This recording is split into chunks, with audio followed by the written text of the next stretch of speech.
যে নামাজ ছেড়ে দিয়েছে, যে নামাজ ছেড়ে দিয়েছে সে ইসলাম থেকে বের হয়ে গেছে। আর যে নামাজ ছাড়েনি, শত অন্যায় অবিচার পাপ থাকবে, আল্লাহর সাথে তার সাথে ক্ষমা চাইবে, আল্লাহ মাফ করবে, আর করবে না, প্রতিশ্রুতি দেবে, আবার মানুষ হিসেবে দুর্বল হয়ে যাবে, আবার আল্লাহর কাছে মাফ চাইবে, লজ্জা পাবে না, আল্লাহ আবার মাফ করবে।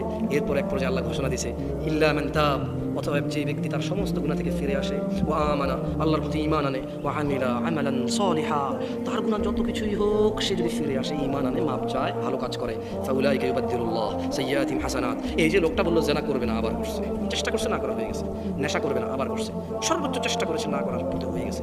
এই যে লোকটা নামাজ মিস করে ফেলেছে, চেষ্টা করেছে সর্বোচ্চ পড়ার, হঠাৎ দেখে হয়ে মিস হয়ে গেছে, তো আল্লাহ কোরআনুল কারীমে সূরা ফুরকানে বলছে যে লোকটা ইল্লা মান তাব, হাজার সহস্র কোটি অপরাধ থেকে মাপ চেয়ে ফিরে আসলো, ওয়া আমানা, এরপর ঈমান নিয়েছে, ওয়া আমিলা আমালান সলিহা, মাপ চাইছে, ঈমান আনছে, কিছু ভালো কাজ করা শুরু করে দিয়েছে।